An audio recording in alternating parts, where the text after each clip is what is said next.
नमस्कार, जय हिंद। स्वागत है आप सभी का आपके अपने YouTube चैनल मंथन में। और मैं हूं आपका दोस्त आरसी पांडे। दोस्तों, हाजिर हूं आज एक नई वीडियो के साथ। और आज की इस वीडियो में हम मंथन करेंगे बांग्लादेश में हो रहे हिंदुओं के ऊपर अत्याचार और नरसंहार पर।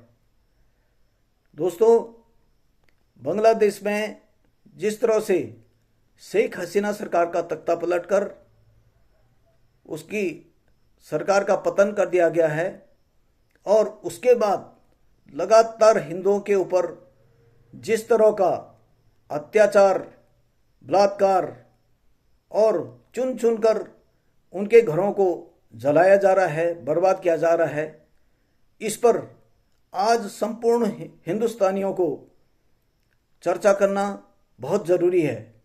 वह इसलिए क्योंकि ऐसी स्थिति भारत के अंदर भी आ सकती है।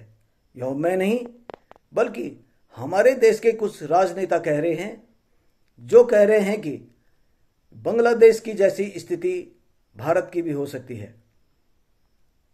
वह इन बातों को किन तथ्यों के आधार पर कह रहे हैं, यह तो बात समझ में नहीं आती है।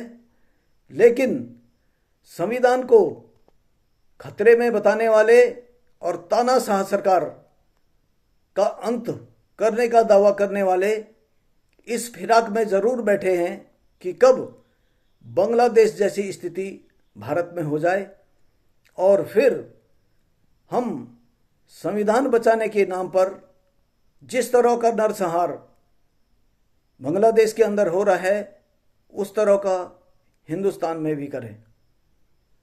आपने देखा होगा जब हमास में इजराइल द्वारा पलटवार कर कार्रवाई की जा रही थी तो हमारे देश के कई नेता किस तरह का यहाँ पे जुबानी जंग चला रहे थे और इस्लाम को खतरे में बता रहे थे।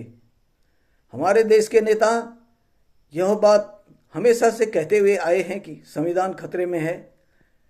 समझ में नहीं आता है कि संविधान खतरे में है या उनकी कुर्सी खतरे में है। ये हमारे देश के लोगों को निश्चित करना पड़ेगा कि खतरे में कौन है। लेकिन जो लोग कहते हैं कि यहाँ पर इस्लाम खतरे में है, मुसलमान खतरे में है, तो उनको अभी यह भी कहना चाहिए कि हिंदू खतरे में है। मुझे समझ में नहीं आता है कि किन तथ्यों के आधार पर यह कहा जाता है कि इस्लाम खतरे में है और यहाँ का हिंदुस्तान के अंदर मुसलमान खतरे में है।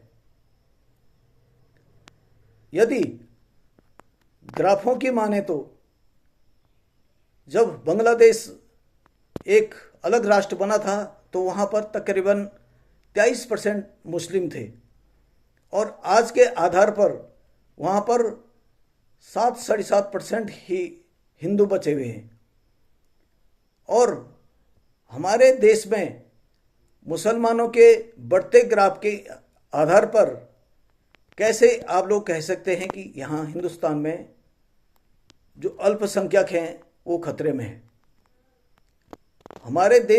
हमारा देश वसुदेव कुटुंबकम के आधार पर चलने वाला,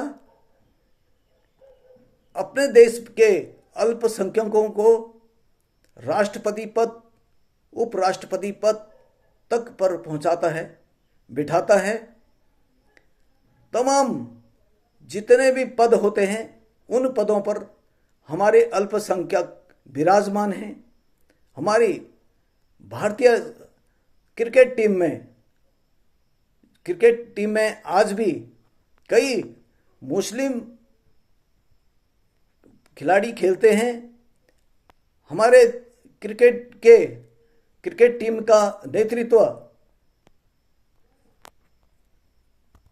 हमारे देश के मुसलमान क्रिकेटर ने किया हुआ है।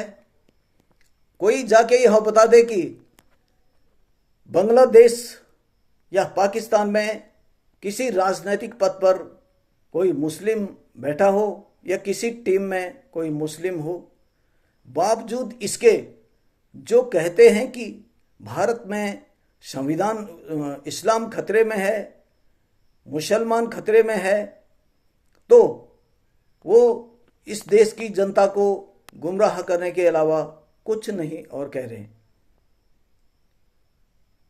मैं अपनी वीडियो के माध्यम से उन तमाम लोगों को बता देना चाहता हूं कि इस देश की जनता अब आपके पैंतरेबाजी में नहीं आने वाली है। और अभी तो हिंदू जागा है, और हिंदू केवल इतना ही जागा कि आपको कुर्सी से बाहर कर दिया है, कुर्सी से उतार दिया है। जिस दिन इस देश का हिंदू पूरी तरह से जाग जाएगा, और यही नहीं, मैं तो कह रहा हूं हमारे देश के मुसलमान भाई भी जाग जाएंगे, जिनको कि आप बेवकूफ़ बनाते रहे हैं, धर्म की आड़ में गुमराह करते रहे हैं और इस्लाम को खतरा बता के उनको गुमराह करते रहे हैं। वो भी जिस दिन जागे तो आप कुर्सी से नहीं, इस देश से बाहर कर दिए जाओगे, क्योंकि आप इस देश में कभी नहीं चाहते हैं कि शांति और सौहार्द बने रहे। आपको इस देश के विकास की नहीं बल्कि अपनी कुर्सी की चिंता है, और अपनी कुर्सी को बचाने के लिए, अपने को कुर्सी में बचाने के लिए आप इस देश में कुछ भी कर सकते हैं और किसी भी हद तक गुजर सकते हैं। इसलिए आम जनता से, तमाम देशवासियों से अपील है कि वह बांग्लादेश की तुलना भारत से न करे और इन नेताओं के इस प्रकार के गंदे बयानबाजी में न आए, क्योंकि हमारा देश और बांग्लादेश दोनों की तुलना एक जैसी नहीं की जा सकती है। और ऐसी स्थिति तभी आ सकती है हमारे देश के अंदर जब हमारे देश के जो नागरिक हैं वह इन नेताओं के बातों में आए और इनके बहकाव में आए। दोस्तों, मैं उम्मीद करता हूं कि आप मेरी वीडियो से कुछ न कुछ सहमत हुए होंगे, और मैं उम्मीद करता हूं कि इस वीडियो को आप प्रत्येक हिंदुस्तानी तक पहुंचाने का कष्ट करेंगे। धन्यवाद। जय हिंद, जय भारत।